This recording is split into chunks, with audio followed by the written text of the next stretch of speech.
Alors ce que j'ai fait, c'est j'ai créé plusieurs pièces d'habits, de vêtements, où j'ai essayé de redéfinir ma propre définition du vêtement et de la mode et ses fonctions.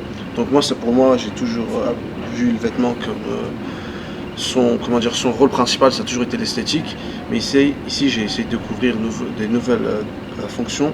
La première, c'était un peu donner une fonction littérale à l'habit, c'est que par exemple une veste c'est pour se réchauffer et non pour être stylé et je sais pas, des bottes c'est pour pas se mouiller. Et donc j'ai essayé de trouver et créer des habits qui vont nous servir dans différentes situations. Par exemple, j'ai créé un pantalon qui a cette chaise de derrière pour que lorsque la personne le mette,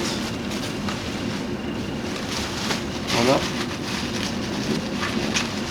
parce que lorsqu'une personne va porter ce pantalon, si elle veut s'asseoir, elle peut sortir les pieds, elle peut s'asseoir dessus, et lorsqu'elle veut marcher, elle n'a qu'à fermer les pieds, et voilà, ça se transforme en jean pantalon camouflage notamment. Puisque aussi, c'est que j'ai découvert à travers des petites recherches que j'avais fait qu'il y avait quelques créateurs de mode qui définissent l'habit comme une méthode de camouflage, une méthode pour se camoufler dans la société, quoi, pour se trouver sa place. Peut-être mettre un costume pour apparaître plus sain, un peu plus gentil.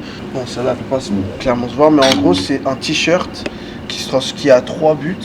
C'est un t-shirt, une jupe et en même temps une veste. Et donc l'idée de la fonction de la métamorphose. Donc la métamorphose, c'est plutôt l'esthétique, c'est vraiment c'est la transformation de la personne lorsqu'il met l'habit, c'est devenir quelque chose d'autre. Et ensuite là, j'ai fait un petit short où j'utilise les résidus de mes projets pour créer des pièces.